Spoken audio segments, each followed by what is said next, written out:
Hi, I'm Helen with Transformational Goddess Retreats on our third week in the Self-Love Challenge in February. Excited to hear from you on the past 2 weeks and what came up for you in the journaling and in the meditation. I really enjoy hearing about your aha moments.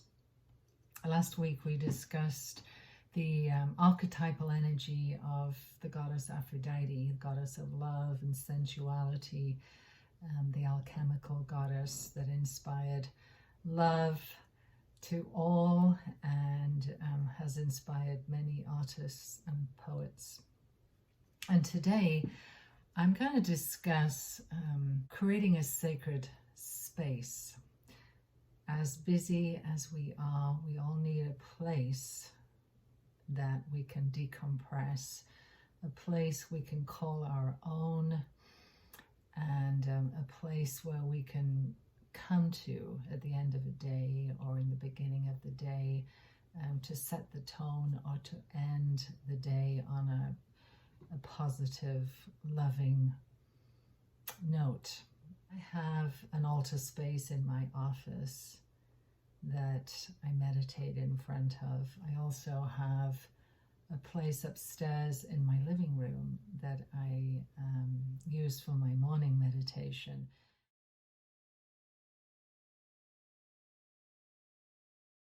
It could be a little nook in the corner of your bedroom or in your office space or even in your kitchen, a place that you are going to call sacred. It's sacred to you. And make it personal and make a point that it is a place that keeps away negative thoughts. It's a place to escape to at the end of the day.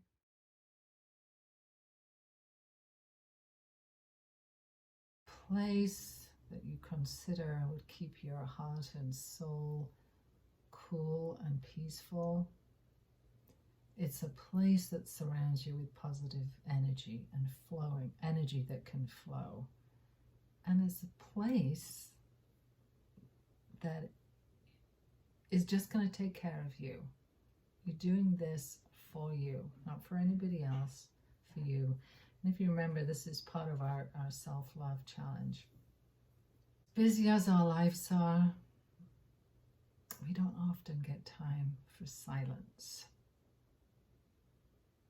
Silence is sacred. With our plugged-in world, we're constantly bombarded with messages and images, that there's something so sacred and healing, transformative as the power of silence. So if you're creating this sacred space, keep in mind that you want it away from the flow in the household, a place that you won't be disturbed, a place that you can close the door to, and if you need to, hang up a sign, do not disturb. Turning down the noise at the end of the day. You can control that in your life, is turning down the noise, certainly. Having a special place that you can unwind and renew your connection to your inner spirit, to your source, to your higher self. What does it mean to you creating a sacred space? Do you need something? Do you need a place for yoga where you can move and stretch your body? Or do you need a place for meditation to quieten your mind? Or do you need a spiritual connection to higher source? What does it mean to you? This is a personal thing, obviously, so it's whatever you need. It could be an altar with pictures of your grandchildren to connect you to family, which represents love and connection. Or it could, your altar space or your sacred space could have all your favorite things you collected from a vacation, and that when you see them, it takes you back to a feeling of feeling relaxed and calm. It could be pictures, or could be a wedding photo if you're recently married. Pictures of you and your beloved. It could be things that you've collected from somebody who's recently passed that you're honoring or still in grief. It could be many things, and this is your personal space. And it could be even outside. It could be in your garden or your backyard or on your balcony. If you don't have a place suitable inside, maybe it's quieter outside. I know sometimes I meditate on my deck, and I can hear all the elements from outside, the birds in the morning. Sometimes I can hear the ocean waves, which I find very soothing. And once you've created your sacred space, you've decorated it with items that evoke peace and calm, decide how you're going to honor it. Are you going to sit in front of your altar space in the morning before everyone gets up in the household? Or are you going to use it during your lunchtime if you work from home and you want to take a spiritual break from the computer? Or are you going to use it in the afternoon and bring a book over and take a reading break and a tea break? Decide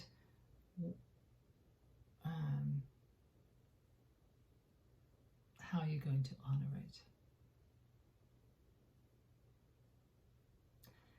And no matter what this ritual looks like, whether it's a morning meditation or an afternoon reflection, or it's an evening meditation where you're letting go of the day, letting go of your work.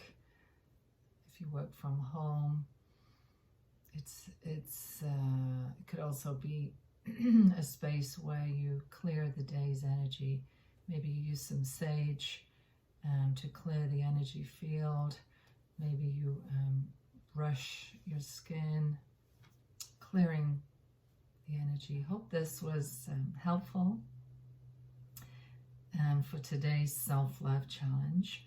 And I would like to ask you, where are you going to create your sacred space? In your home or in your garden? Is it going to be a place that you can come to and reflect and unwind or start your day? Is it going to be a place that's going to be quiet, where nobody's going to disturb you? What elements are you going to collect and bring into that space in order to take you into a feeling of calmness and gratitude? And how often are you going to visit this place? I would love to know your thoughts as part of the self-love challenge in February. And if it takes a few days for you to create this space, that's okay too. If there's something new, if this is something new to you, having a sacred space in your home or your office or outside in your garden, consider it an invitation to love yourself deeper, in that you are doing this just for you, for nobody else. And if you remind yourself of the benefits that you're going to get from this, you will have a place to come to and release the day, a place of quiet and solitude, a place of silence where you can connect to your inner source. You can connect to yourself on a deeper level, and think about how this will impact yourself personally, and of course the people around you if you're in space, and that you've had a chance to release your day before you connect with your family. I look forward to seeing you next week for the final self-love challenge, and visit my website at transformationalgoddessretreats.com and find out about our upcoming retreat, Awaken Your Inner Aphrodite, a journey to find your joy, purpose, and passion. Until next week.